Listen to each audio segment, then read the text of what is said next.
الرحمن الرحیم، میں ہوں ملک محمد علی، پروگرام بات سے بات ملک محمد علی کے ساتھ۔ تحریک انصاف میں ایسی کیا بے چینی شروع ہو چکی ہے کہ وہ اب اپنی تحریک کو تیز کر کے جلد از جلد بانی تحریک انصاف کی رہائی کے لیے کو اپنا مؤثر کردار ادا کرنا چاہتی ہے، تاکہ تحریک انصاف کے کارکنان کے اندر جو بے چینی پائی جا رہی ہے اور جس طرح کے خدشات جنم لے رہے ہیں، ان خدشات کو دور کرنے کے لیے تحریک انصاف اپنا بھرپور رول ادا کرے، تاکہ جو رول بانی تحریک انصاف اور ان کی اہلیہ کی رہائی کا باعث بنے، یا جتنے بھی کوئی ایسے جو اسیر ہیں تحریک انصاف کے، وہ جیلوں سے باہر آ سکیں، جس کی وجہ سے جو تحریک انصاف ہے قومی اسمبلی کے اندر بھی اور دیگر حوالوں سے بھی بڑے بھرپور انداز میں احتجاج کر رہی ہے، بلکہ انہوں نے ایک اتحادی گروپ بھی بنایا ہے جو احتجاج کا سلسلہ شروع ہو چکا ہے، اس کا بلوچستان سے، اس کا جلسے کے آغاز سے اس کا سلسلہ شروع ہو گیا ہے۔ اب تحریک انصاف اس کو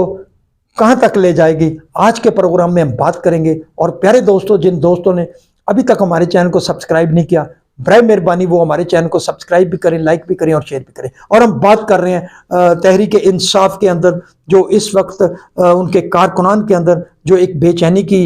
لہر ہے، وہ یہ ہے کہ تحریک انصاف کے بانی جیل میں بند ہیں، ان کی اہلیہ جیل میں بند ہیں، وہ جلد از جلد ان کی رہائی چاہتے ہیں، تاکہ وہ جلد رہا ہو کر عوام کے اندر آئیں، تاکہ حکومت کو ٹف ٹائم دے سکیں۔ اور یہ حقیقت بھی ہے کہ اگر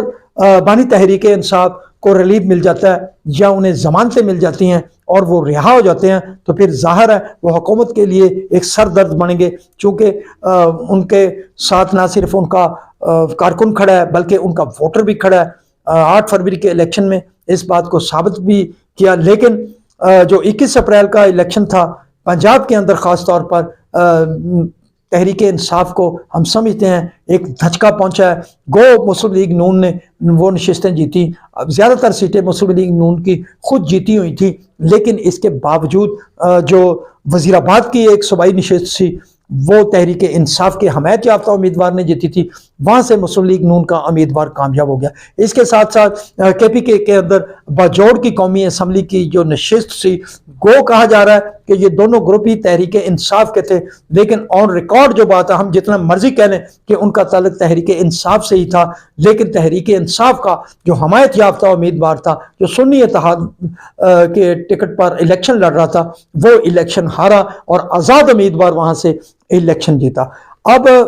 تحریک انصاف کی جو اسٹریٹجی ہے وہ یہی ہے کہ اتنا مطلب شور مچایا جائے، اتنے احتجاج کو تیز کیا جائے تاکہ حکومت کو مجبور کیا جائے کہ وہ بانی تحریک انصاف کو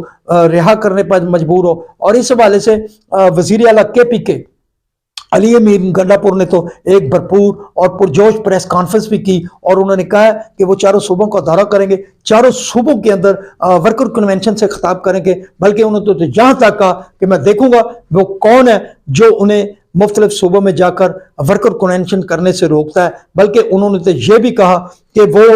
9 مئی کے جو مقدمات تھے انہیں بھی ختم کروائیں گے۔ بہرحال یہ ان کا ایک دعویٰ تھا اور ان کی ایک بڑک ہے۔ بہرحال تحریک انصاف کے اندر قومی اسمبلی کے اجلاسوں میں جو وہ احتجاج کرتے ہیں، یا صدر پاکستان کے خطاب کے موقع پر جو ان کا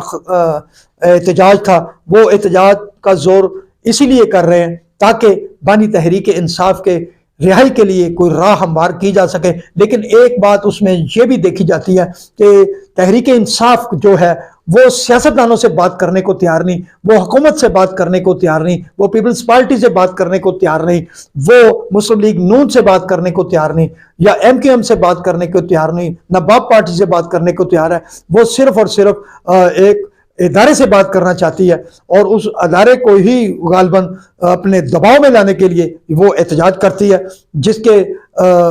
اثرات تاکہ وہاں تک پہنچے اور بانی تحریک انصاف کی رہائی کا سبب بنے۔ لیکن ابھی تک تو جو واضح صورتحال نظر آ رہی ہے وہ یہی ہے کہ ابھی تک تحریک انصاف کے بانی کے لیے کہیں سے کوئی ایسی گنجائش نہیں بن رہی، چونکہ تحریک انصاف کا جو اگریسو رویہ ہے وہی اس کے آڑے آ رہا ہے۔ سلام پاکستان، سلام اوورسیز، اللہ